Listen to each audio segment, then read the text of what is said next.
A Werewolf Shifter Romance, written by Amelia Hart. Chapter 1.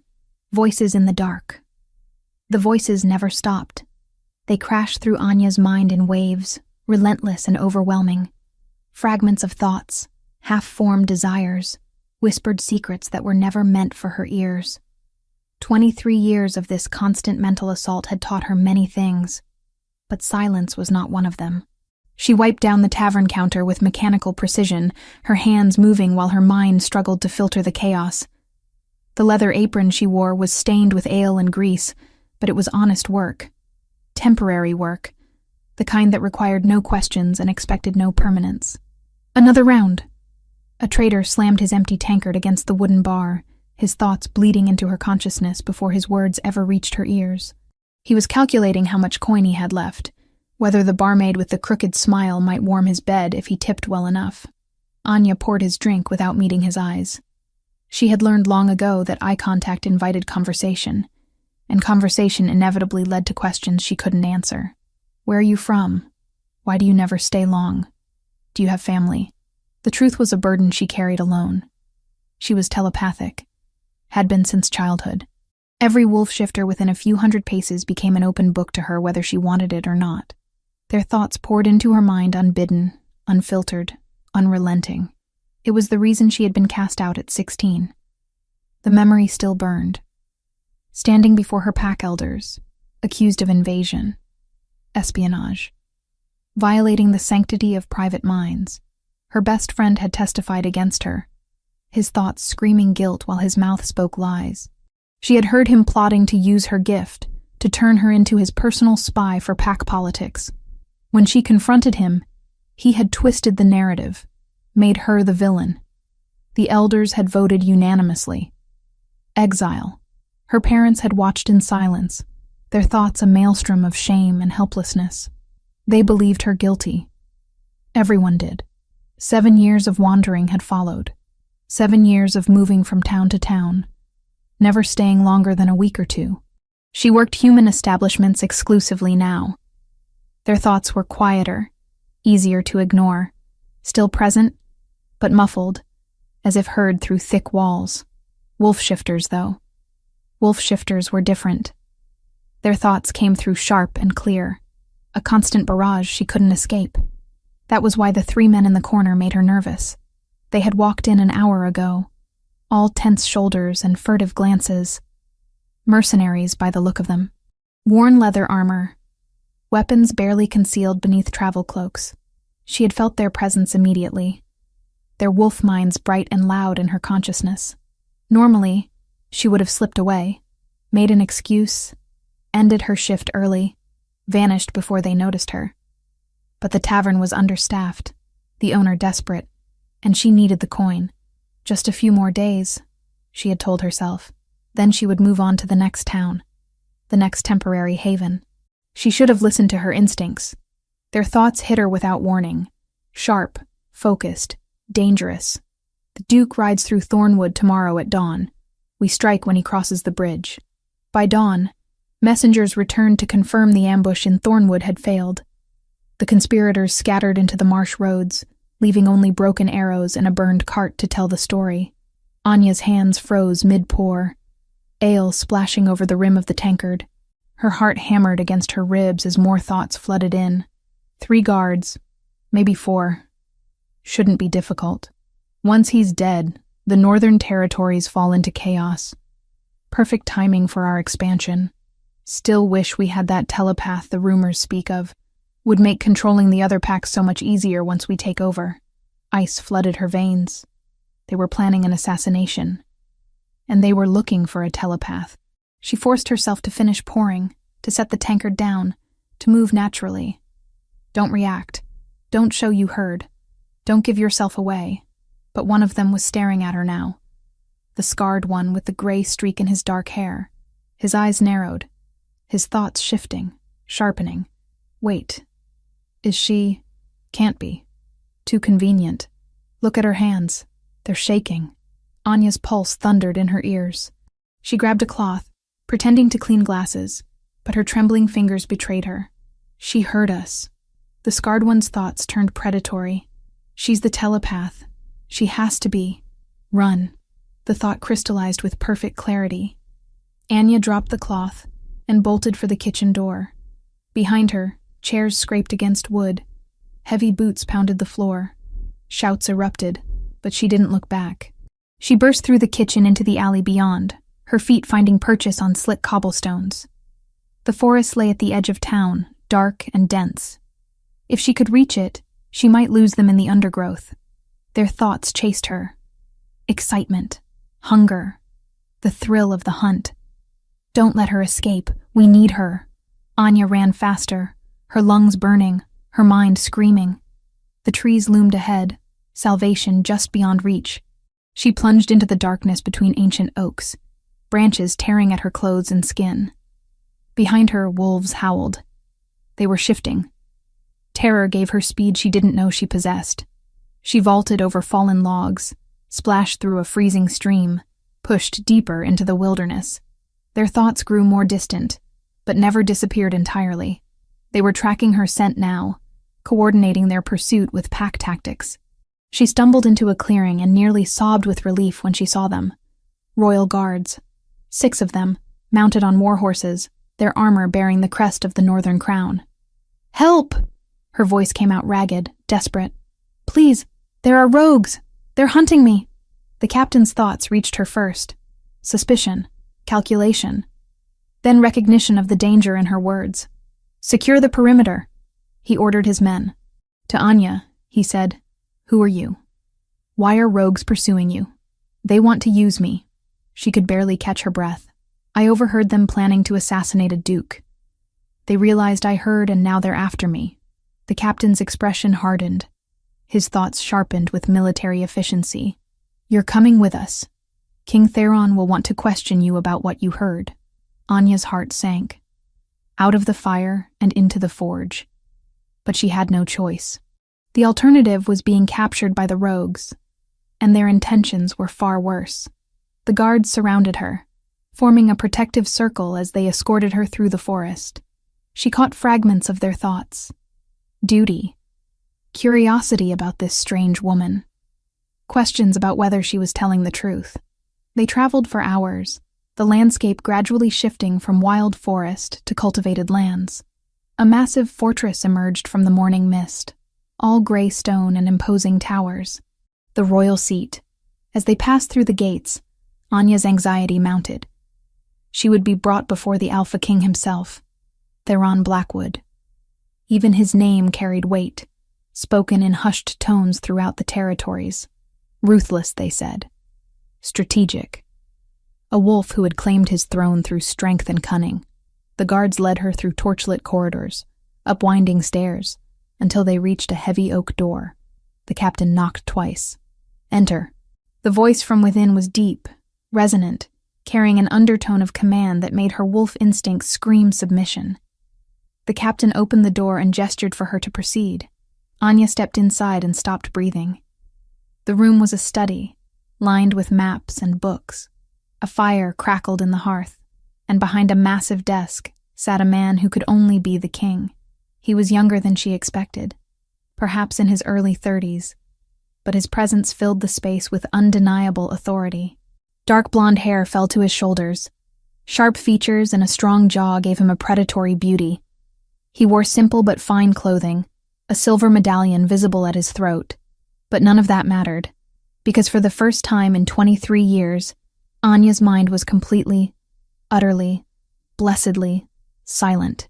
She couldn't hear his thoughts. Panic and relief crashed over her in equal measure. She staggered slightly, reaching for the doorframe to steady herself. The sudden absence of mental noise was disorienting, like stepping from a roaring river into absolute stillness. King Theron's eyes lifted to meet hers. They were amber gold, burning with intelligence, and something she couldn't name. "My captain tells me you have information about an assassination plot," he said. His voice washed over her, but his thoughts remained impenetrably silent. Anya opened her mouth to respond, and found she had no words. For the first time in her adult life, she was blind. She couldn't read him, couldn't anticipate his reactions, couldn't know if he was trustworthy or dangerous. She was utterly, terrifyingly alone in her own head. And somehow, impossibly, that silence felt more intimate than any thought she had ever heard. Chapter 2. The Silent King. Anya's knees threatened to buckle beneath her. The silence in her mind was absolute, overwhelming in its completeness. For 23 years, she had lived in a world of constant mental noise. Now, standing before the Alpha King, she experienced true quiet for the first time. It terrified her almost as much as it intoxicated her. "Well?" King Theron's voice cut through her disorientation. He leaned back in his chair, golden eyes assessing her with predatory focus. "My captain informs me you overheard rogues planning an assassination. I'm waiting." Anya forced herself to breathe. Without access to his thoughts, she couldn't gauge his mood, couldn't anticipate his reactions. She was navigating blind, and the vulnerability made her skin crawl. "They were in the tavern where I worked," she managed, her voice steadier than she felt. "3 of them. They spoke of killing a duke tomorrow at dawn, when he crosses a bridge in Thornwood." Theron's expression remained unreadable. His fingers drummed once against the desk's surface. "And how exactly did you overhear this conversation?" "The guards found you running through the forest, not working in a tavern." She hesitated. This was always the moment where everything fell apart, the moment she had to admit what she was, and watch trust transform into fear or disgust. "They weren't speaking aloud," she said finally. "I heard their thoughts." The silence that followed stretched unbearably. Theron's face revealed nothing. No shock, no disbelief, just that same measuring stare that made her feel stripped bare despite being fully clothed. "You're telling me you're telepathic." His tone was flat, giving nothing away. "Yes. Prove it." He gestured toward the door. "Tell me what my captain is thinking. He's standing guard just outside." Anya closed her eyes, reaching for the familiar sensation of another mind. It came instantly, the captain's thoughts clear and focused. She spoke them aloud without opening her eyes. "He's wondering if I'm dangerous, whether you should have me restrained. He's thinking about his daughter, hoping to return home in time for her naming ceremony next week." When she opened her eyes, Theron was watching her with intensified interest. Something had shifted in his expression, though she couldn't read what. "That could be a lucky guess," he said. But his voice carried less certainty now. He stood, moving around the desk with fluid grace. "Tell me what the guard at the North Tower is thinking." "He's 3 floors above us." She reached further, her gift stretching to find the distant mind. It took more effort, but the thoughts came. "He's cold. Wishes his shift would end. He's thinking about a woman he met at the market, wondering if she'll meet him again." Theron's jaw tightened almost imperceptibly. He moved to the window, staring out at the courtyard below. When he spoke again, his voice carried a weight she hadn't heard before. "I've heard rumors. Whispers of an exiled telepath who wandered the territories years ago. A young woman cast out by her pack for invasion of privacy." He turned back to face her. "That's you, isn't it?" The memory of her exile stabbed through her chest. "Yes, and yet you're here now, conveniently appearing with information about an assassination plot." His eyes narrowed. "How do I know this isn't a trap? How do I know you're not working with the rogues, sent to distract me while they carry out their real plan? I'm not—" Silence. The word carried such command that her mouth snapped shut involuntarily. She felt it then. The weight of his alpha authority pressing down on her consciousness. It was different from reading thoughts, this compulsion. It bypassed her gift entirely, targeting something deeper, more primal. Her wolf stirred uneasily, recognizing dominance, wanting to submit, but her telepathic mind resisted, pushing back against the command in a way she'd never experienced before. The 2 forces crashed together inside her skull, creating a pressure that made her gasp. Theron's eyes widened fractionally. "Interesting? You're fighting it." "I don't—" She struggled to speak through the compulsion. "I don't want to fight, but I can't seem to stop." He released the command abruptly, and she staggered. His hand shot out, steadying her elbow before she could fall. The contact sent heat racing through her nerve endings, unexpected and unsettling. "Your telepathy acts as a defense mechanism," he observed, releasing her and stepping back. The loss of his touch felt strangely like abandonment. "That's rare." Most mental gifts enhance submission to alpha commands, not resist them. Anya rubbed her temples, trying to ease the lingering pressure. I've never been near an alpha powerful enough to test it before. Something that might have been satisfaction flickered across his features. He returned to his desk, but remained standing. His hand moved unconsciously to the silver medallion at his throat, fingers brushing against it.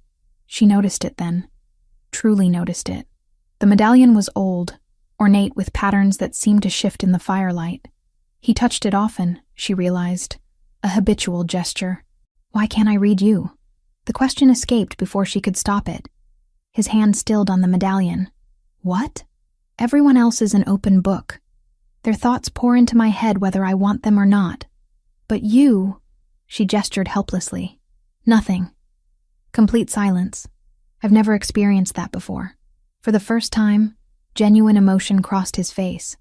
Surprise, quickly masked by calculation. Perhaps I'm simply better at shielding than most, he said carefully. No one is that good at shielding. Not from me. She took a step closer, drawn by the mystery despite her better judgment. Please. What are you? I'm the king. His voice carried finality, shutting down further inquiry. But his fingers remained on that medallion, and she wondered. The tension between them shifted, became charged with something beyond suspicion. She became acutely aware of the space separating them, of the way his eyes tracked her movements, of how her pulse quickened under his scrutiny. He cleared his throat, breaking whatever spell had woven itself around them. The rogues who were hunting you. Did they want you for your telepathy? She nodded, grateful for the return to safer territory. I heard them thinking about needing a telepath. They planned to use me to control other pack leaders somehow, to expand their territory. Which means they're not just planning one assassination. They're organizing a larger takeover. His expression hardened into something dangerous. This changes things. He moved to a map spread across the far wall, studying it with focused intensity. When he spoke again, his tone was decisive. I'll offer you protection from the rogues. In exchange, you'll remain at court and use your gift to identify traitors within my ranks. There are always those who would see me fall. With your abilities, we can root them out before they act. It was a trap, she knew. Accept, and she'd be trading one cage for another. Refuse, and she'd be vulnerable to the rogues who now knew what she could do. But the silence in her mind when she stood near him, that blessed quiet after 23 years of noise, was its own kind of addiction. Temporarily, she heard herself say. I'll stay temporarily, until the rogue threat is eliminated. His smile was slight but genuine. Agreed. Temporarily. He summoned the captain, giving orders to prepare chambers for their guest, to increase security, to send riders to Thornwood to intercept the assassination attempt. As the captain led her from the study, Anya glanced back. Theron stood at the window, silhouetted against the firelight, his hand once again resting on that mysterious silver medallion. And for the first time in her life, she actually wanted to hear someone's thoughts, if only to understand the enigma of the Silent King. Chapter 3. Shadows and Secrets. The chambers they assigned Anya were far grander than anything she had known in 7 years of wandering. Stone walls softened by tapestries depicting ancient forest hunts.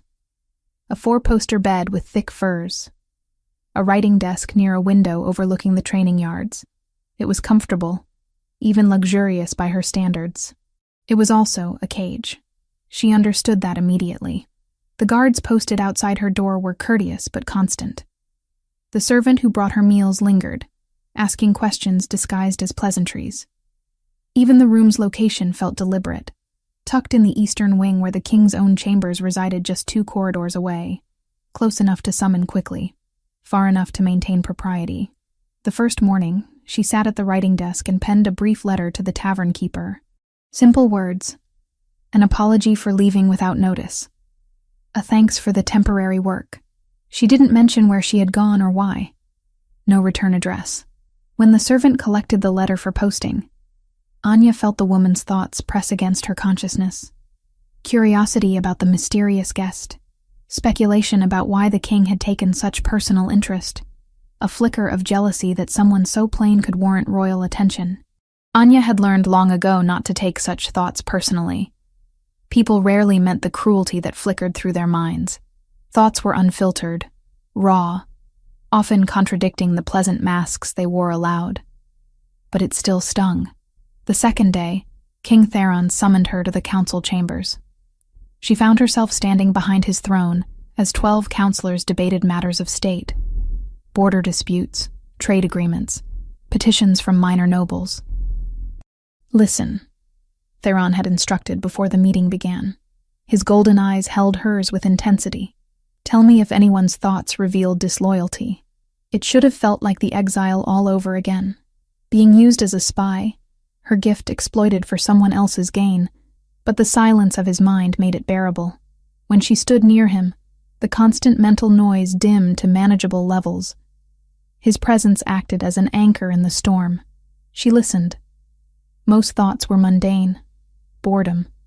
Hunger. One counselor mentally composing a love letter to his mistress. Another calculating how to profit from the trade agreement being discussed. Then she caught it. A flash of something darker from the elderly counselor to Theron's left.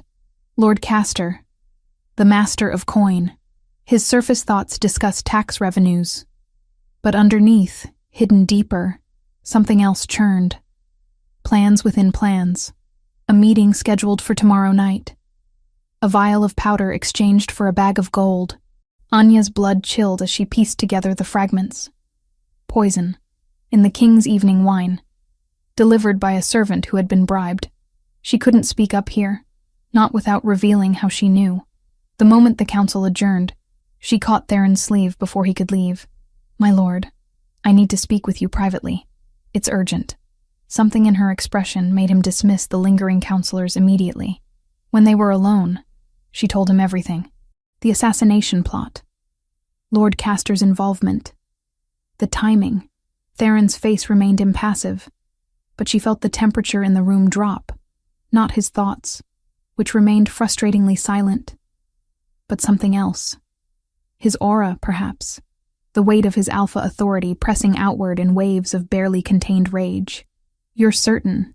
I heard it clearly. Tomorrow night. Your evening wine." He was silent for a long moment, staring at the council table as if seeing it for the first time. When he spoke, his voice was carefully controlled. "This stays between us. If Castor realizes we know, he'll alert his co-conspirators and will lose the chance to root out the entire network." His eyes found hers. "Can you identify the servant who's been bribed?" "If I'm near them, yes. Their guilt will be loud. Then we have work to do." That night, Theron arranged for Anya to pass through the kitchens during dinner preparation. She moved among the staff, pretending to be lost, while her gift sorted through their thoughts. Most were innocent, exhausted, worried about keeping their positions.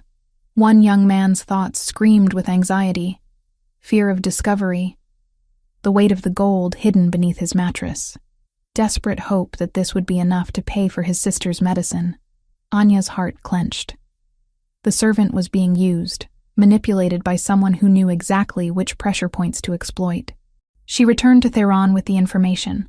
He dealt with it swiftly and quietly. The servant was removed from duty, offered a healer for his sister in exchange for testimony against Castor. The poison was intercepted. The conspiracy unraveled thread by thread over the following days. And through it all, not once did Theron make the discovery public. He kept her role secret, protecting her from the attention that would inevitably follow. She didn't understand why until he told her. It was late evening, 5 days after her arrival.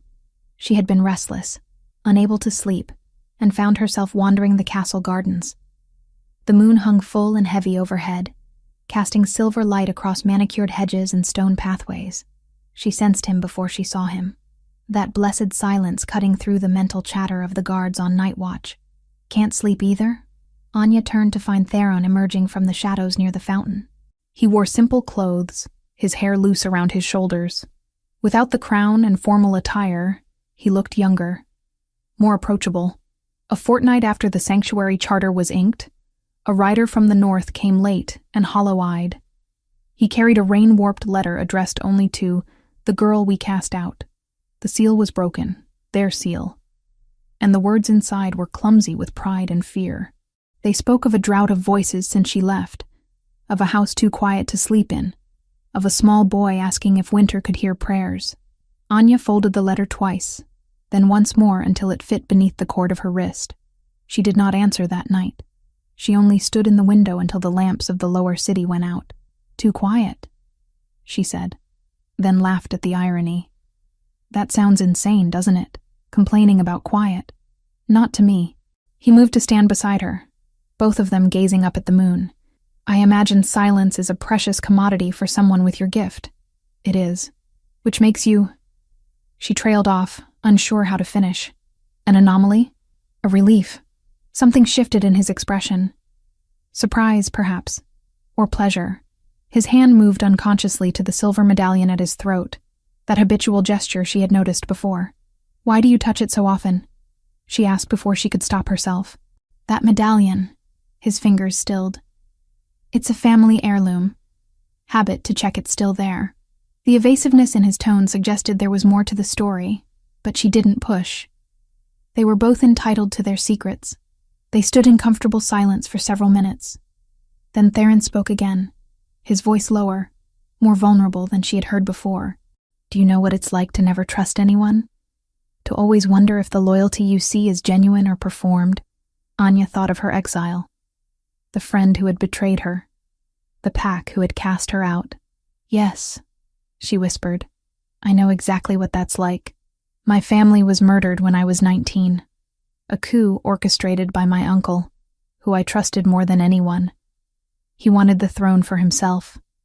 Killed my parents, my siblings, spared me only because some of the pack remained loyal and fought back." His jaw clenched. "I won the throne through blood and necessity. And every day since, I've wondered who else might be waiting for the right moment to drive a blade between my ribs." The raw pain in his words made her chest ache. Without thinking, she reached out and placed her hand over his where it rested on the garden wall. She touched the edge of the medallion with 2 fingers. It was colder than the night. "It isn't your silence that cuts," she said. "It's the choice of it." He closed his hand over hers, not to stop her, but as if steadying a blade between them. The contact sent warmth through her palm, but something else happened too. The guard patrol passing nearby suddenly shouted, "Wait! Where did I put my sword? I had it just a moment ago." Anya jerked her hand back, confused. The guard's thoughts were chaotic, genuinely bewildered. He couldn't remember setting down his weapon, couldn't recall the last few minutes clearly. "That's the 3rd time today someone's forgotten something around you," Theron observed quietly. "What?" "The servant this morning forgot where she left the breakfast tray. One of my advisors forgot which document he was supposed to bring to our meeting." His golden eyes studied her intently. "And now that guard can't remember where his sword is." Anya's mind raced. I couldn't have. Perhaps your gift is evolving. Or perhaps the stress of being here, using your abilities so actively, is causing it to manifest in new ways." The possibility terrified and thrilled her in equal measure. She had spent her entire life as a passive receiver of thoughts. The idea that she might be able to affect minds, even unintentionally, changed everything. "I should go," she said, suddenly needing distance to process this revelation. "Anya." His voice stopped her before she could flee. "Thank you, for what you did with Castor, for not making it public. You could have used that information to gain favor with the court, to prove your value. Instead, you let me handle it quietly." She met his gaze and found something there that made her pulse quicken. Gratitude, yes, but beneath it, something warmer, more dangerous. "I don't want court favor," she said softly. "I just want—" "What?" "To stay here. To remain in this blessed silence your presence provides. To understand why you're the only mind I can't read, and why that matters more than it should. To help," she finished instead. "For as long as I'm here." His smile was slight, but genuine. "Then help you shall." As she walked back to her chambers, Anya realized with startling clarity that somewhere in the past 5 days, this arrangement had stopped feeling temporary. The castle was beginning to feel less like a cage and more like something she hadn't had in 7 years. A home. Chapter 4. Dancing with Shadows. 2 months had passed since Anya first stepped into the castle's stone embrace. 2 months of learning its corridors, memorizing the mental signatures of its inhabitants, becoming something she never thought possible again, comfortable. The autumn had deepened into early winter. Frost kissed the windows each morning, and the great hearths burned constantly against the cold. Anya had settled into a routine that felt dangerously permanent for someone who had spent 7 years never staying anywhere longer than a week. She worked alongside Theron daily now. Council meetings where she listened for treachery. Private audiences with nobles seeking favor, where she filtered truth from flattery. Training sessions with the guards, ensuring none harbored plots against their king. Her gift had become invaluable to the crown's security, but it was the moments between duties that had begun to unravel her carefully constructed defenses. Like now, in the castle's extensive library, where she had come seeking a specific treatise on ancient pack laws. She sensed him before she heard him, that blessed silence cutting through the background noise of distant servants' thoughts. Looking for something? Anya turned to find Theron leaning against a bookshelf, arms crossed, watching her with those amber gold eyes that seemed to see too much. He wore simple clothes today. No crown, no formal regalia. Just a man in the quiet of books. Research on exile protocols, she said, returning her attention to the shelf before he could see how his presence affected her. I thought perhaps understanding the legal framework might help me make sense of what happened to me. And has it? Not particularly. Most texts assume the exile was justified. She pulled a volume down, flipping through pages without really seeing them. They don't account for abilities that can't be controlled. He moved closer, close enough that she could smell pine and something uniquely him, close enough that the silence in her mind deepened, became a physical relief. I could overturn your exile, he said quietly. As king, I have that authority. Restore you to your birth pack if you wished it. Her hand stilled on the book. The offer was generous, impossibly so. But the thought of returning to faces that had condemned her, to minds that would forever think her a threat, made her chest tight. I don't want to go back, she whispered. I want to stay here. The admission hung between them, heavy with implications neither of them seemed ready to address. Theron's hand came up, hesitated, then gently closed the book she held. Then stay. Their eyes met, and something electric passed between them. Anya's breath caught as his gaze dropped to her lips, lingered there. He leaned in fractionally, and every nerve in her body screamed for her to close the distance. A servant's approaching footsteps shattered the moment. They sprang apart, Anya clutching the book to her chest, Theron turning to study a completely different shelf with sudden intense interest. It had been like this for weeks. Touches that lasted a heartbeat too long. Glances that communicated what words dared not. The terrible, wonderful tension of wanting something neither of them could have, because the council had made their position devastatingly clear. 3 weeks ago, they had presented Theron with a list of suitable matches. Noble-born alpha females from allied packs, women of impeccable lineage and political advantage, the kind of queens who could strengthen alliances and bear strong heirs. Anya had been in the room when they made their case, had heard their thoughts, clear and cutting as glass. The telepath is useful, but she's not queen material. Her gift is invasive, unnatural. The pack would never accept someone who can hear their every thought. She's a tool, nothing more. She had kept her face carefully neutral while her heart cracked beneath her ribs. The first candidate had arrived a week later. Lady Seraphine of the Eastern Highlands. Beautiful, confident, with a wolf so powerful it sang in the air around her. Anya had watched from the shadows as Theron greeted her in the great hall, courteous and distant. She couldn't read his thoughts, couldn't know if he found Seraphine attractive, if he was considering the match, if he felt anything at all beyond political calculation. That silence that was usually such a relief became a torture of uncertainty. 2 more candidates had arrived since then. Lady Morgana of the River Packs, sharp-minded and strategic. Lady Alara of the Mountain Wolves, kind and diplomatic, all perfect choices for a king who needed to secure his throne. Anya told herself it didn't matter, that whatever was building between her and Theron was impossible anyway, that she should be grateful for the time she had in this place of relative peace. But jealousy, she discovered, didn't care about logic. The breaking point came at the winter solstice ball. The great hall had been transformed. Evergreen boughs draped the walls, candles flickered in every corner, and the finest nobles from across the territories gathered in their ceremonial furs and jewels. Music filled the air, punctuated by laughter and the clink of crystal glasses. Anya stood at the periphery, wearing a dress that had been provided for the occasion, deep blue silk that made her feel like an imposter among the glittering elite. She had been instructed to attend, to observe, to listen for any whispers of dissent or conspiracy. She watched Theron move through the crowd, every inch the commanding king. He danced with Lady Seraphine first, their movements perfectly synchronized. Then Lady Morgana, who made him laugh at something she said.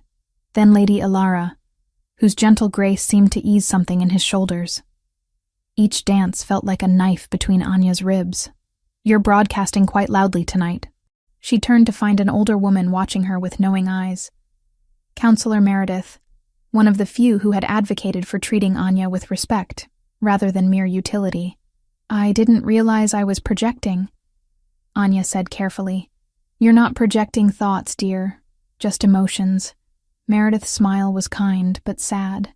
"It's written all over your face. You care for him. There was no point denying it. It doesn't matter what I feel. I'm not suitable." Suitability is a cage that powerful people build for themselves. Meredith sipped her wine thoughtfully. Sometimes the most unsuitable choice is the only one that brings true happiness. Before Anya could respond, the music shifted to a slower melody. She felt him approaching before she saw him, that silence cutting through the mental chatter of the ballroom. "Dance with me." She turned to find Theron standing before her, hand extended. Behind him, she could see Lady Seraphine's face tighten with displeasure, could hear the collective gasp of surprise ripple through the gathering. "My lord, I'm not asking as your king." His golden eyes held hers. "I'm asking as someone who has watched you stand alone all evening, and who finds he cannot bear it any longer." Her hand found his before her mind could form objections. He led her onto the dance floor, and suddenly they were the center of attention. Every eye watching, every mind buzzing with speculation and judgment. But in his arms, with his silence wrapping around her consciousness, none of it mattered. They moved together with surprising ease. His hand at her waist was steady, warm. Hers on his shoulder felt the strength beneath the fine fabric of his formal wear. "You're the first person I've felt safe with in 7 years," she confessed, the words spilling out before she could stop them. "The only person whose presence brings me peace instead of pain." His grip tightened fractionally. "Anya, I know it can't be more than this. I know what I am, what I'm not. I just needed you to know that these months here, they've meant everything to me." He stopped dancing entirely, right there in the middle of the floor.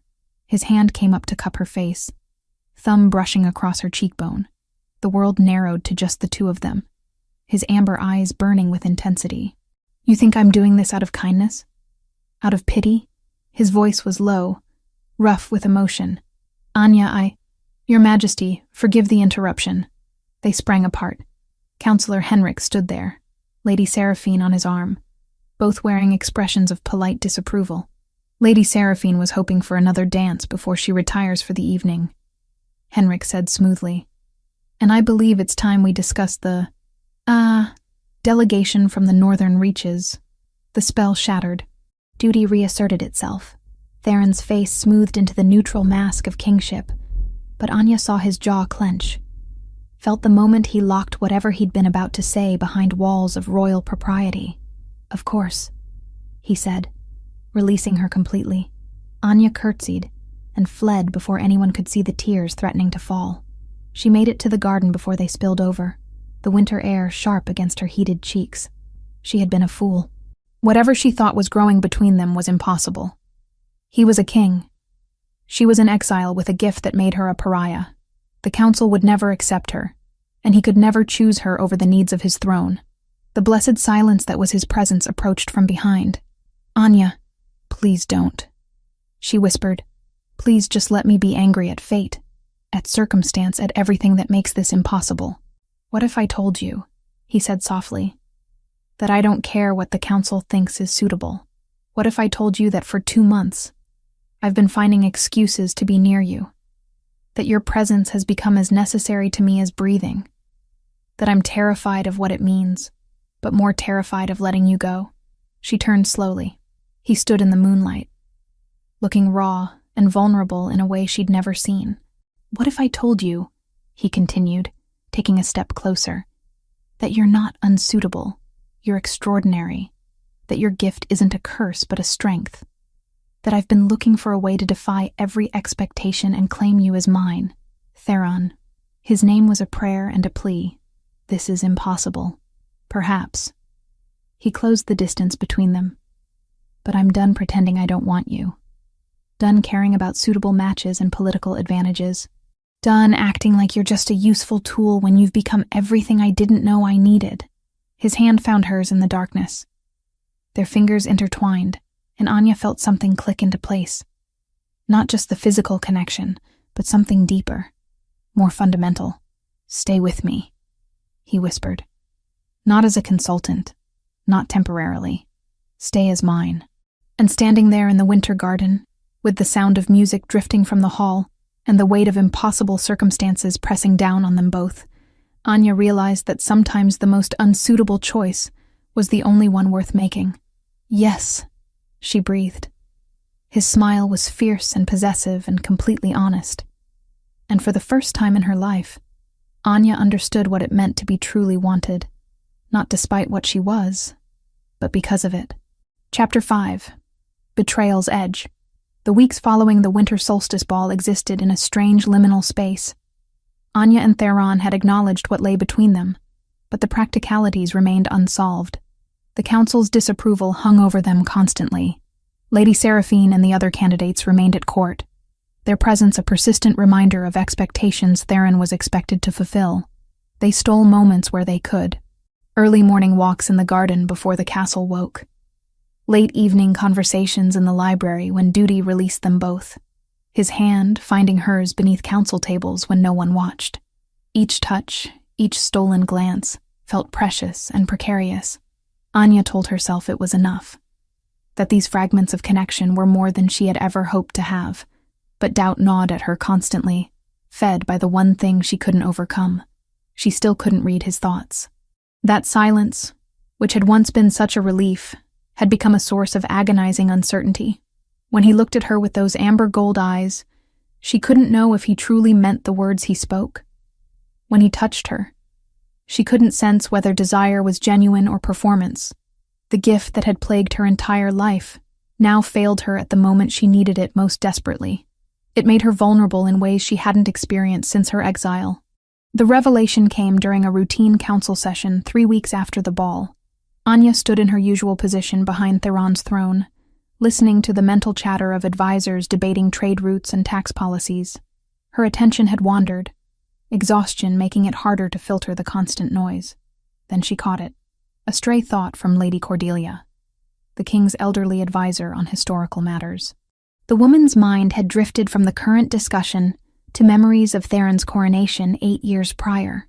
Such a young king, so burdened by his uncle's betrayal. At least the medallion has served him well all these years, protected him from those telepathic spies trying to infiltrate his mind. He's worn it constantly since his father gave it to him at age 15. Smart man, understanding the threat mind readers pose to the crown. The words struck Anya with the force of a physical blow. She swayed, catching the edge of the throne to steady herself. The room seemed to tilt, sound becoming muffled and distant. The medallion. That silver medallion he touched so often, that he claimed was just a family heirloom. It wasn't decorative. It was a shield, a deliberate barrier against telepathy, which meant the silence she had experienced from the very beginning, that blessed quiet she had cherished, had been artificial, manufactured, a lie. Her breathing grew shallow. Memories cascaded through her mind with brutal clarity. His surprise when she admitted her gift hadn't been surprise at all.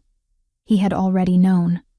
That's why he had tested her immediately, asking her to read the captain's thoughts, the guard's thoughts, not to confirm her ability, but to assess its strength, the careful way he had positioned her role at court. the protection he had offered, the kindness he had shown. All of it could have been calculation, strategy, using her gift while ensuring she could never use it against him. Anya? Theron's voice cut through her spiral. He had turned in his throne, concern written across his features. Are you unwell? She couldn't answer. Couldn't form words past the tightness in her throat.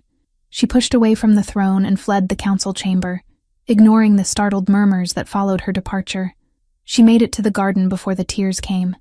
Rage and hurt warred within her chest, each feeding the other in a vicious cycle.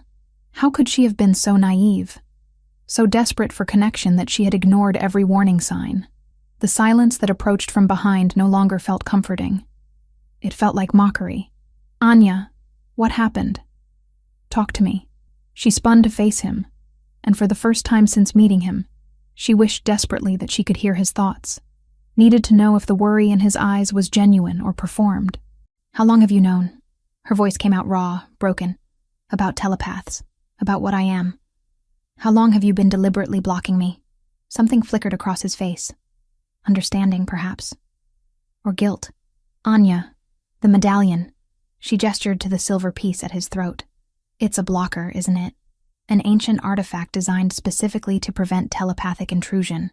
You've been wearing it since you were 15. Which means every moment of silence I've experienced with you has been a lie. He didn't deny it.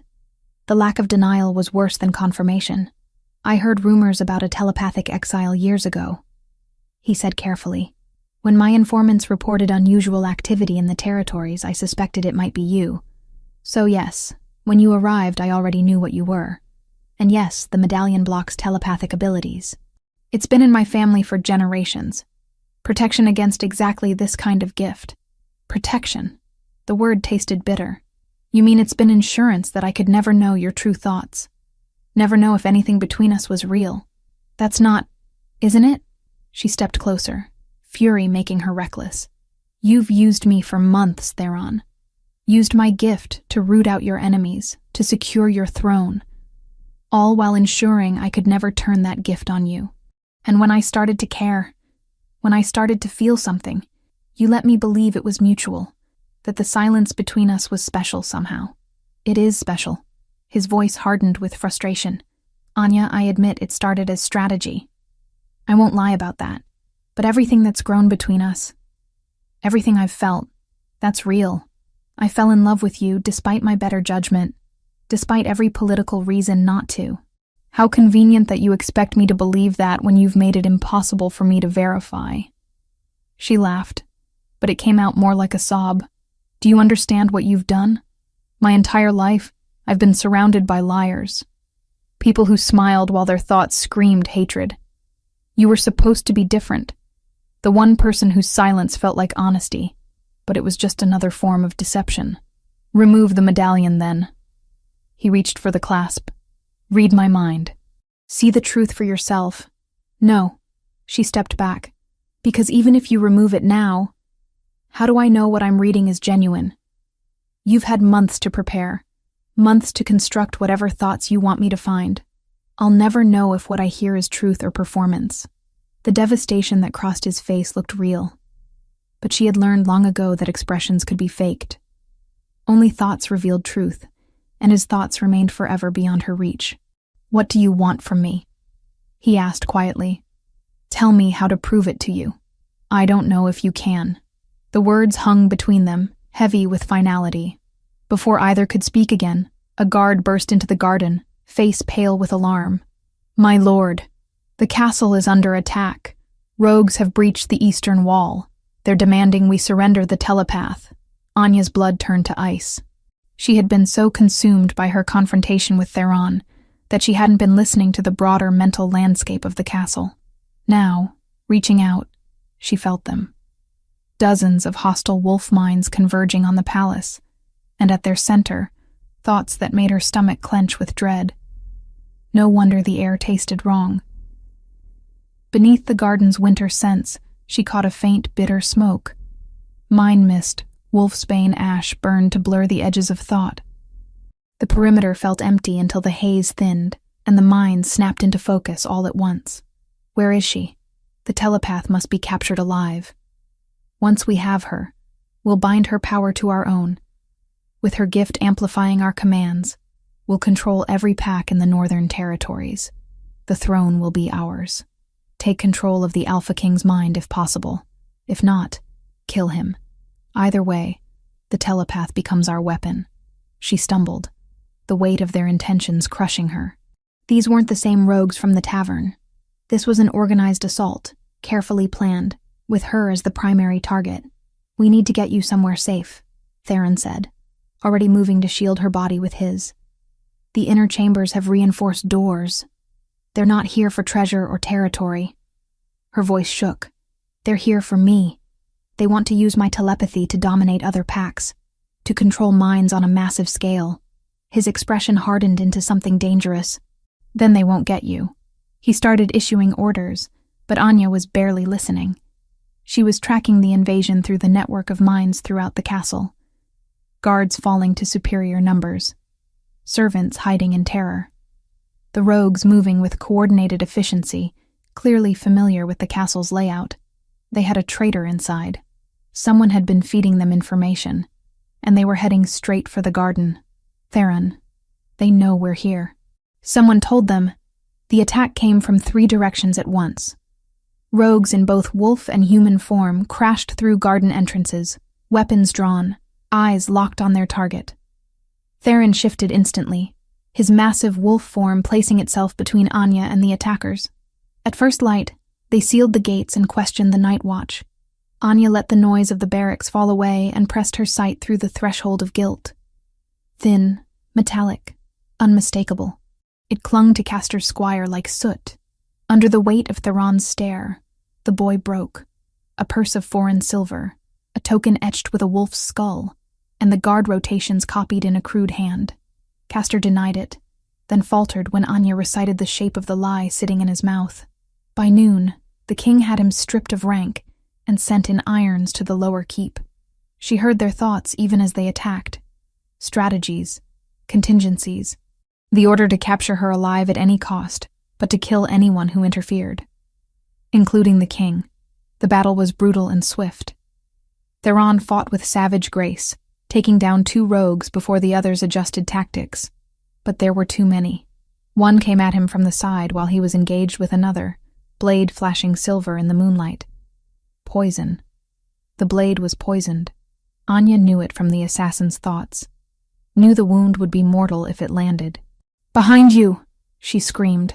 Theron twisted, but not fast enough. The blade caught his shoulder, silver burning through fur and flesh. He stumbled, and that moment of weakness was all his enemies needed. They swarmed him. Anya tried to run to him, tried to help, but rough hands grabbed her from behind. She struggled, but the rogue was too strong, already dragging her backward toward the garden's edge. The last thing she saw before they pulled her into the forest was Theron's wolf form crumpling to the ground, blood spreading across pale stone. And the last thing she heard, clear as crystal in her mind, was the lead rogue's victorious thought. "The king is down. The telepath is ours. By dawn, the Northern Territories will bow to our control." Chapter 6. The Mind Unbound.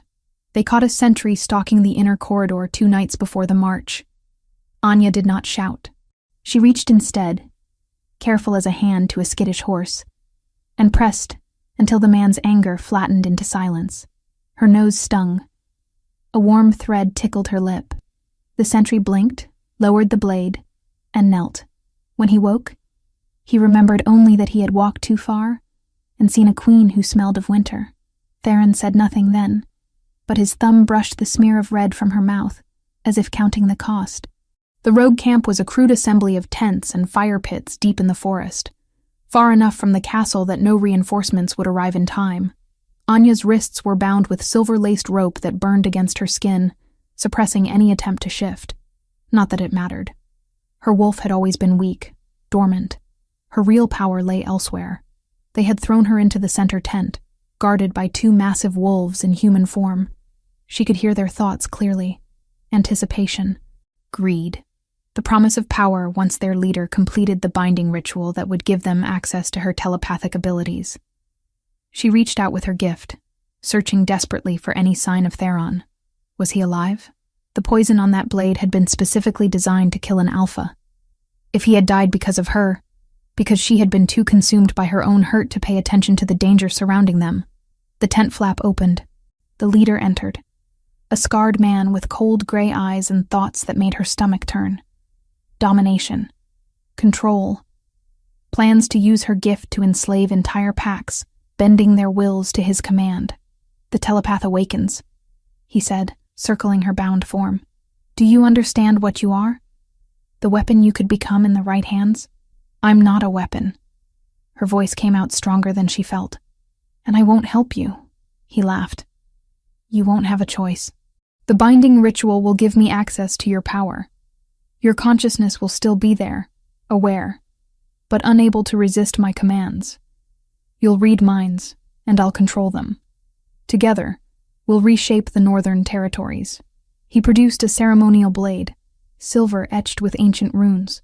Anya recognized the symbols from her research in Theron's library. Blood magic, the darkest kind, forbidden for centuries.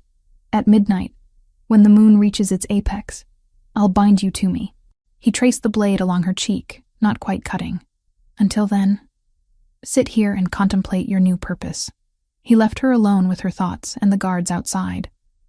Anya closed her eyes, fighting panic, and reached out again with her gift. Searching, hoping, and then she felt it. That blessed silence cutting through the mental chatter of the camp, moving closer, injured, weakened, but alive. Theron. Hope and fear crashed through her in equal measure. He was alive, but coming here in his condition was suicide. The camp held at least 20 rogues, all well armed and coordinated. He couldn't possibly. The attack came without warning. One moment the camp was settling into evening routines. The next, wolves burst from the tree line on all sides. Royal guards, dozens of them, engaging the rogues in brutal close combat. Anya heard the chaos in thoughts and sounds. Screams, snarls, the clash of weapons and flesh. Her guards rushed from the tent to join the battle, leaving her momentarily alone. The tent flap opened again. Theron stumbled inside, half-shifted, covered in blood both fresh and dried. His left arm hung useless at his side, the poison clearly still working through his system. But his golden eyes blazed with determination as they found hers. Anya. Her name came out rough, pained. He collapsed to his knees beside her, fumbling at the silver ropes with his good hand. You shouldn't be here, she whispered, even as relief flooded through her. The poison will kill me whether I'm here or not. He finally freed her wrists, and she threw her arms around him before thinking better of it. He groaned, but held her tight with his good arm. I had to come, had to make sure you were safe. I'm so sorry. The words tumbled out in a rush. What I said, the accusations, were justified. He pulled back enough to meet her eyes. His hand moved to the silver medallion at his throat, fingers trembling. Anya, I need you to understand something before it's too late. Don't talk like that. The healers can... Listen. The command in his voice made her fall silent. I've worn this medallion for 13 years. Protection against telepathy, yes. But also, isolation. Do you know what it's like to never be able to fully trust anyone? To always wonder if loyalty is genuine or performed? I thought the medallion kept me safe. Instead, it kept me alone. His fingers found the clasp. Until you, who I couldn't read but who never tried to manipulate me. You, whose presence brought me peace I didn't know I was missing.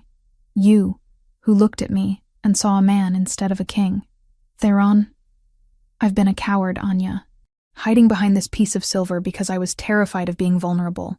But if I'm going to die tonight, I want to die knowing you saw the truth. He removed the medallion. The effect was instantaneous and overwhelming. His thoughts crashed into her consciousness like a tsunami. 13 years of carefully guarded emotions flooding her mind all at once. She saw his childhood, the massacre of his family, the years of paranoia and loneliness that followed. Every person who had tried to use him, to control him, to take what wasn't theirs. The walls he had built to survive. And then she saw herself through his eyes.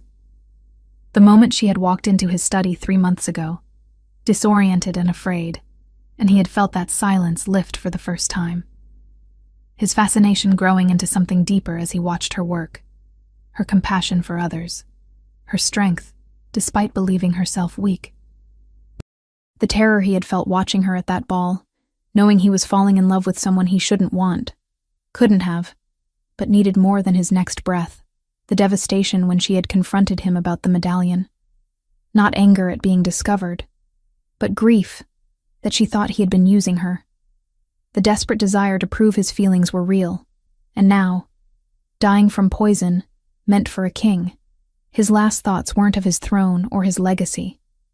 They were of her, keeping her safe, making sure she understood that what they had was real, even if it ended tonight. "I love you," his mind whispered, even as his body began to fail. "I love you, and I'm sorry I made you doubt it." Anya's tears fell freely. She could feel his consciousness starting to fragment, the poison reaching his brain.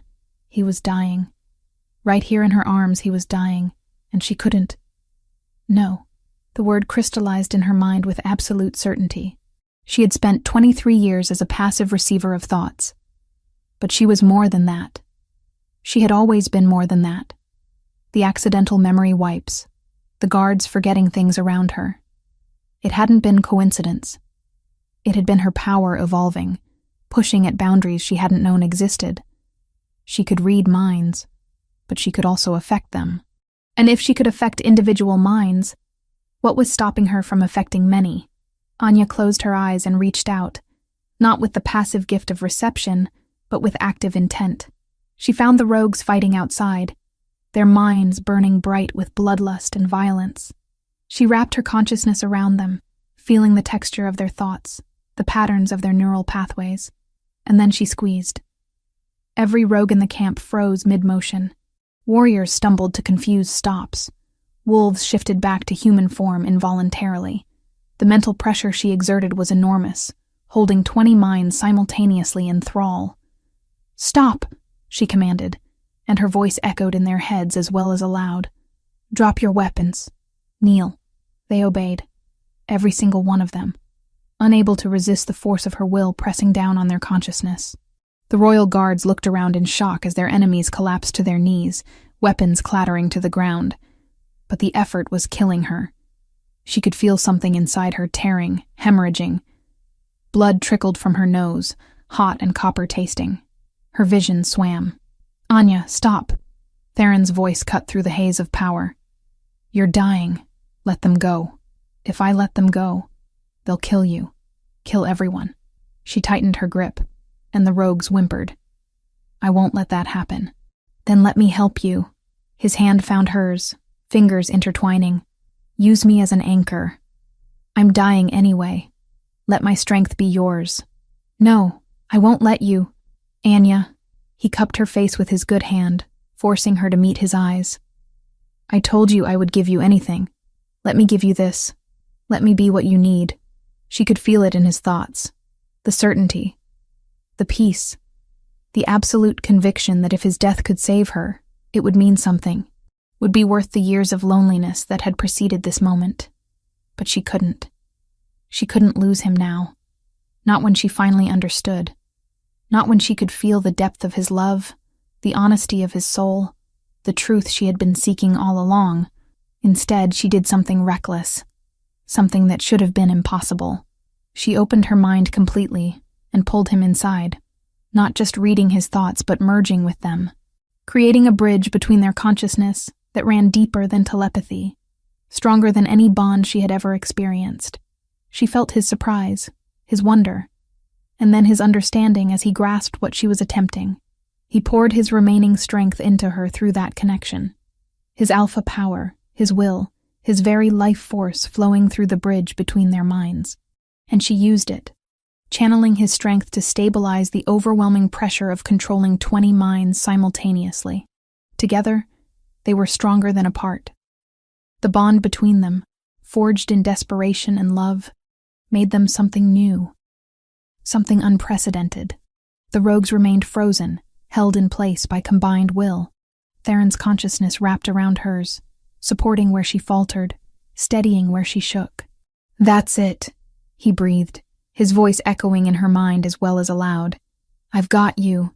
We've got each other." The royal guards moved quickly, binding the immobilized rogues with silver. Only when every threat was neutralized did Anya finally release her grip on their minds. She collapsed into Theron's arms, utterly spent. He held her, though he was barely conscious himself. The poison still ravaged his system, but the mental connection they had forged seemed to be slowing its progress. "Healers," she gasped to the nearest guard. "Get healers, now."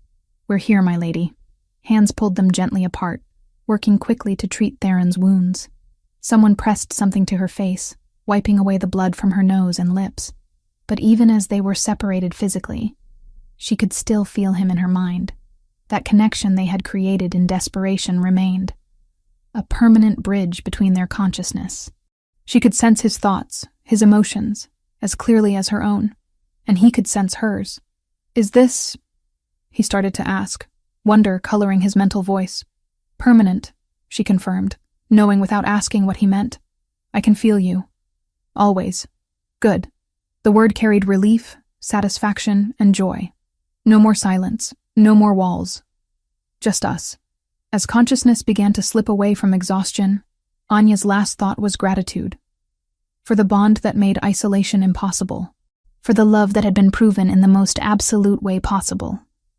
For finally, being able to hear the one mind that mattered most.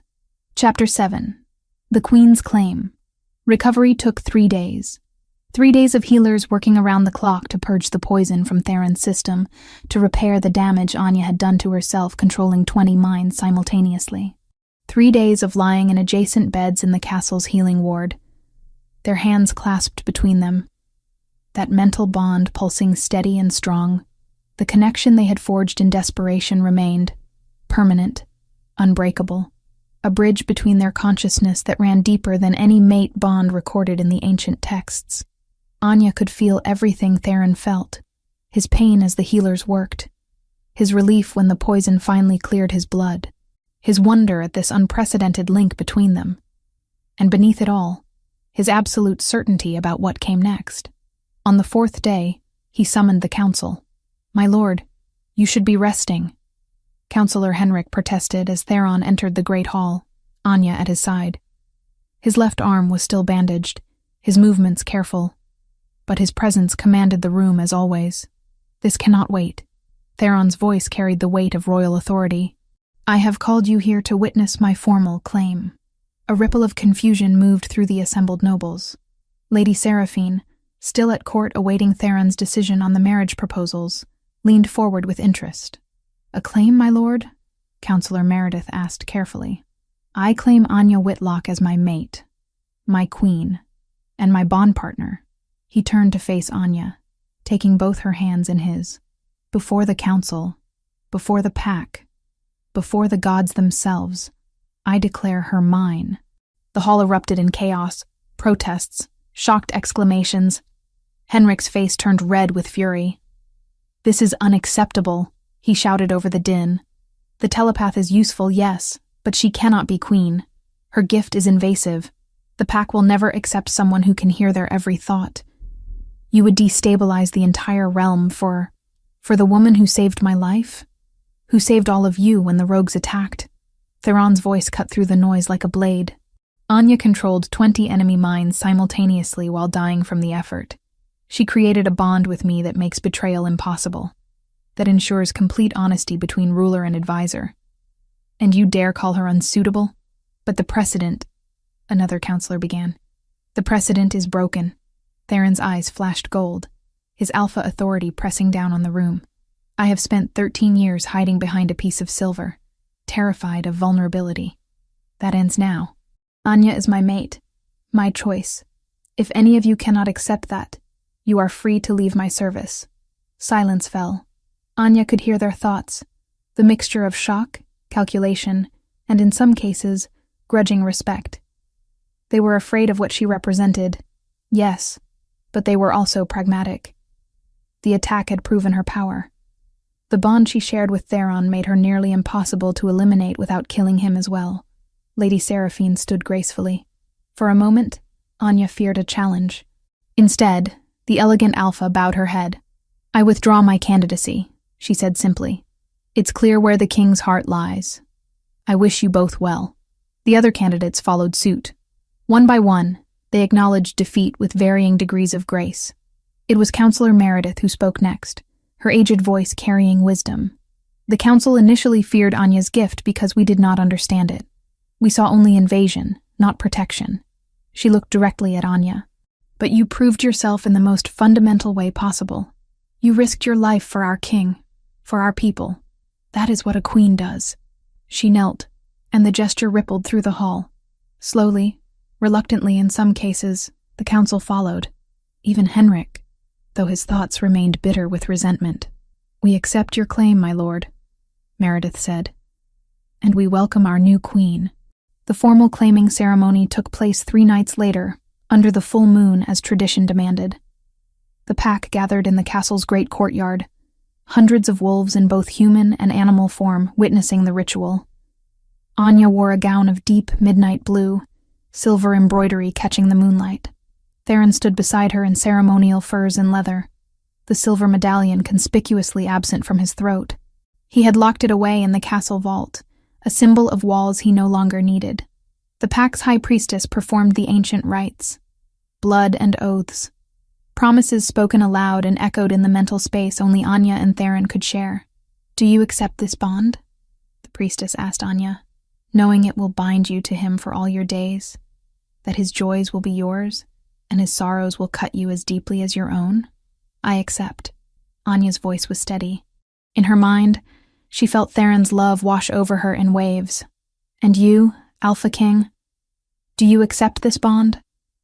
Knowing she will hear your every thought, see your every weakness, possess power over your mind that no other can claim?" "I accept." His mental voice spoke simultaneously with his physical one. "I choose vulnerability. I choose trust. I choose her." The priestess bound their wrists together with silver cord, then cut their palms. Their blood mingled as they clasped hands, and the bond between them surged with new strength. But something else happened too. Something unexpected. As the ritual completed, as the pack howled their acceptance of their new queen, Anya felt a shift in the bond. It had been one-directional in that first desperate moment, her consciousness reaching into his. Now it equalized, became bilateral, mutual. She could still hear his thoughts, but he could hear hers too. "Anya?" His mental voice carried shock and wonder. I can feel what you're feeling, hear what you're thinking. The bond made us equals," she breathed, understanding flooding through her. "I can read you. You can read me. Complete honesty. Always." The implications were staggering. No more secrets, no more walls. Just absolute, terrifying, beautiful transparency between them. "I love you," she thought, and felt his joy echo back through the bond. "I know," he thought in return. "I can feel it, and you can feel this." His love poured through the connection. So intense it brought tears to her eyes. The weeks that followed brought more revelations about the bond's nature. Anya discovered she could finally control her telepathy with other wolves, could choose when to listen, when to block out the mental noise that had plagued her for 23 years. But with Theron, the connection remained always open. They could communicate across any distance, their thoughts finding each other no matter how far apart they were physically. It should have been invasive, suffocating. Instead, it was liberation. She learned to sense when he wanted privacy for his thoughts, and would gently redirect her attention elsewhere. He learned to do the same for her. They developed a rhythm, a dance of consciousness that felt natural despite being unprecedented. The council, initially resistant, began to see the advantages.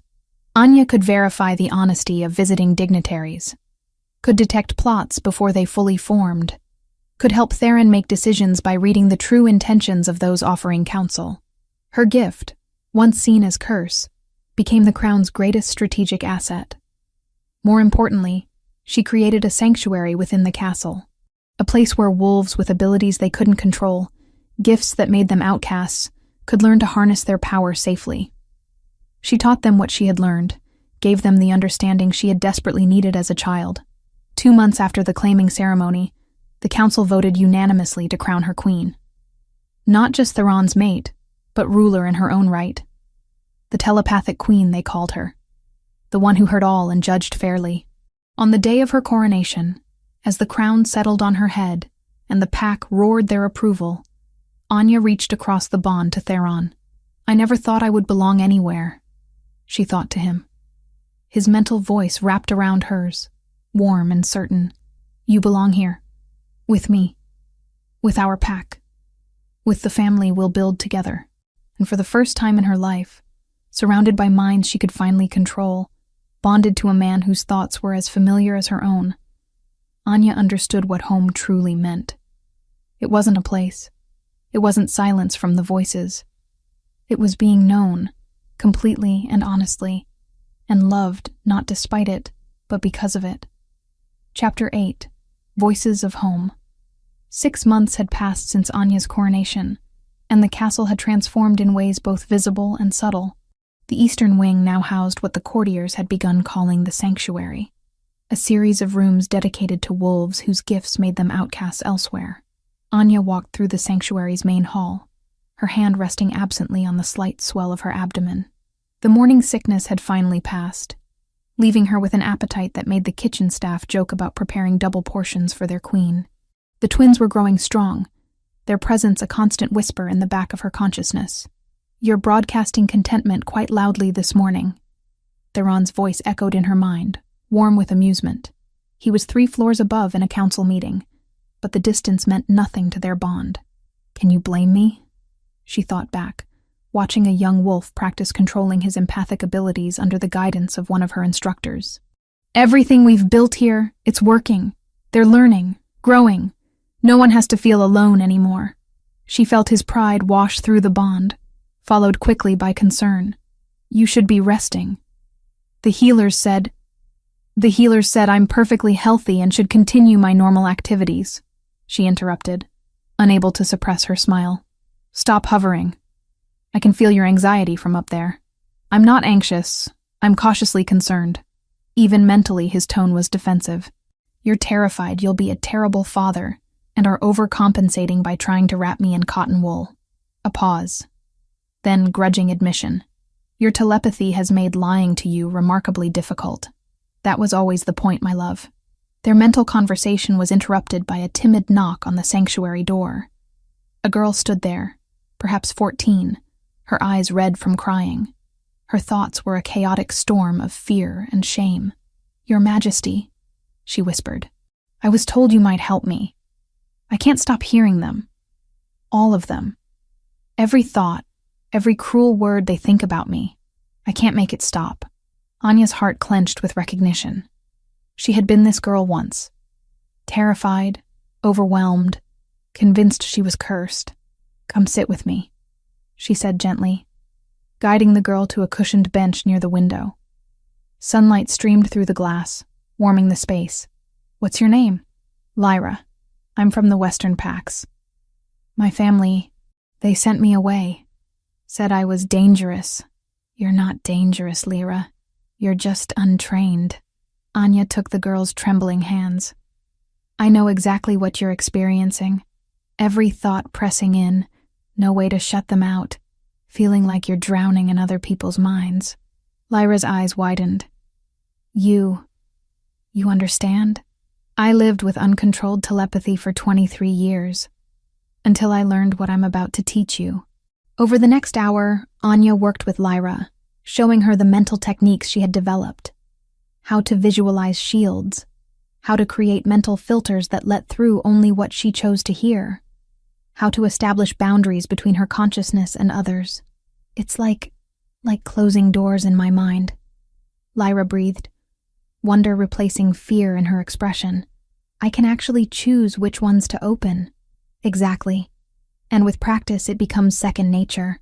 Some days will be harder than others, especially when you're tired or emotional, but you'll never be completely helpless again." Anya squeezed her hands. "You're welcome to stay here as long as you need. Learn. Practice. No one will judge you or fear you within these walls. Thank you, Lyra whispered, tears streaming down her cheeks. Thank you for understanding. After Lyra left to settle into her assigned room, Anya remained by the window, watching the courtyard below. 3 other students were practicing meditation techniques, learning to quiet the mental noise. A young man with precognitive abilities worked with an instructor on controlling when he accessed his visions. An empath practiced shielding herself from the emotional overflow of crowds. 7 students so far. 7 wolves who would have been cast out, feared, isolated. Now they had a home, a purpose, a future. Anya felt Theron's consciousness brush against hers again, his mental voice thick with emotion. That was beautiful to witness. You gave her what no one gave you. Hope. We gave her what no one gave us, Anya corrected. This sanctuary exists because we both know what it means to be isolated, to be feared for something we can't control. She felt his agreement, followed by a surge of mischief that made her instantly wary. Before she could ask what he was planning, his thought boomed through their bond, loud and deliberate enough to make her gasp. I love my queen. She is brilliant and beautiful, and I cannot wait to get her alone tonight. Heat flooded her cheeks as nearby wolves turned to stare, clearly confused by their queen's sudden blush. Anya pressed her hands to her burning face. Theron, stop that. His mental laughter was unrepentant. You said I should express my feelings more openly. I'm simply following your advice. I meant with words, not mental shouting that makes me look insane in public. Where's the fun in that? His amusement wrapped around her like a warm embrace. Besides, I enjoy watching you blush. It's adorable. I'm going to block you out for the rest of the day. No, you won't. You love our connection too much. He was right, and they both knew it. Despite her embarrassment, Anya couldn't suppress her own laughter. Their bond had brought unexpected gifts beyond the ability to verify truth. It had brought playfulness, intimacy of a kind she had never imagined possible, the freedom to be completely herself, without fear of judgment. The afternoon brought meetings with foreign dignitaries, representatives from 3 neighboring territories seeking advice on establishing their own sanctuaries for gifted wolves. Anya sat beside Theron on twin thrones, listening to their requests while simultaneously reading their true intentions. Most were genuine in their desire to help, but one ambassador's thoughts revealed ulterior motives. He planned to use any sanctuary established in his territory as a way to identify and control gifted wolves for military purposes. Through their bond, Anya shared this knowledge with Theron instantly. His expression remained neutral, but she felt his anger spike. We appreciate your interest, Ambassador Kolvar, Theron said smoothly. However, the sanctuaries we establish must be independent of political control. They exist to protect and educate, not to serve as recruitment centers. The ambassador's face tightened. I assure you, Your Majesty, we have only the welfare of these individuals in mind. Your thoughts say otherwise, Anya said quietly. Every head in the room turned to her. You see gifted wolves as weapons to be deployed. That is precisely the mindset we're working to change. Stunned silence followed. The other ambassadors exchanged nervous glances, suddenly aware that their queen could hear more than just spoken words. How dare you accuse me based on... Kolvar sputtered. Based on what I know to be true. Anya's voice remained gentle but firm. I understand the temptation to weaponize abilities you don't fully understand. But these are people, not tools. If you truly wish to establish a sanctuary, you must commit to their autonomy and protection above all else. The meeting concluded shortly after, with 2 of the 3 ambassadors agreeing to revised terms that guaranteed independence for any sanctuaries established in their territories. Kolvar departed in anger, but Anya felt no regret. Better to lose one alliance than compromise the safety of gifted wolves. That evening, she stood with Theron on the castle's highest balcony, watching the sun set over the territories. His arm wrapped around her waist, his hand resting protectively over where their children grew. I felt them today, she said softly. Really felt them. Their consciousness is developing faster than the healers expected. They're trying to communicate. With each other? Theron's mental voice carried wonder and concern in equal measure. with each other, with me, even attempting to reach you through our bond. She placed her hand over his. They're going to be powerful, Theron. More powerful than either of us anticipated. She felt his panic spike before he could mask it. 2 telepathic infants. How exactly does one parent telepathic children who can hear every thought? Very carefully, she suggested, laughing at his genuine distress. Though I suspect we'll learn together. At least they won't be able to lie to us. Or keep secrets. That should make the teenage years interesting. That's not reassuring when I consider what thoughts might be inappropriate for children to hear from their parents. Then you'll have to develop better mental discipline. No more of those detailed fantasies you broadcast when you think I'm distracted during council meetings. You said you weren't paying attention to those. I lied. Well, I omitted. There's a difference. Her smile turned wicked. I particularly enjoyed last week's scenario involving the library and that reading chair you're so fond of. His embarrassment flooded through the bond, followed quickly by desire. Anya. Later, she promised, turning in his arms to face him fully. Right now, I want to talk about something serious. His expression sobered. What is it? I've been thinking about succession. About the future. Our children will be the first royals born with telepathic abilities. That's going to change everything about how this kingdom is governed. They'll be able to verify truth, detect threats before they form, communicate across vast distances. Theron's mind raced with possibilities and concerns. It gives them enormous power. How do we ensure they use it wisely? By teaching them what we learned.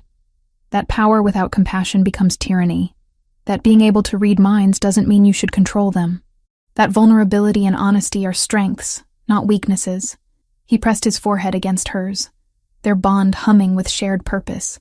You're going to be an incredible mother. We're going to be incredible parents. Together, just like everything else. A messenger interrupted their moment, bowing deeply. Your Majesties, ambassadors from the Eastern Territories have arrived unexpectedly. They seek immediate audience regarding urgent matters. Theron and Anya exchanged glances, reading the concern in each other's thoughts. Send them to the private receiving room, Theron instructed. We'll meet them there shortly. As they made their way through the castle corridors, Anya reached out with her gift, searching for the ambassadors' mental signatures. What she found made her steps falter. Theron, they're not here for sanctuary advice. They're here because they've discovered something about the ancient bloodlines. Something about why telepaths are so rare now. What did they find? I can't read clearly from this distance, but whatever it is, they're terrified. And they think it involves our children. They entered the receiving room to find 3 elderly wolves waiting, their faces etched with worry. The lead ambassador, a white-haired woman named Sarah, bowed deeply. Your Majesties, forgive the intrusion, but we've uncovered records in our territory's oldest archives. Records about the Moonborn bloodline and why it nearly vanished centuries ago. Anya's blood ran cold. Moonborn. The same term she'd heard whispered about powerful telepaths in ancient times. Tell us everything, Theron commanded, his alpha authority filling the room. As they listened to the ambassadors explain what they'd discovered, about a purge centuries ago that had nearly eliminated telepathic bloodlines, about prophecies suggesting the gifts would return in a time of great need, Anya felt her children respond within her womb. Their consciousness pulsed with power, with purpose, with something that felt almost like recognition. Through their bond, Theron's voice was steady and certain. Whatever this means, whatever challenges we face them together. You, me, and our children. We'll protect them, we'll teach them, and we'll ensure that what happened centuries ago never happens again. Anya placed her hand over her stomach, feeling the twins settle at the sound of their father's promise.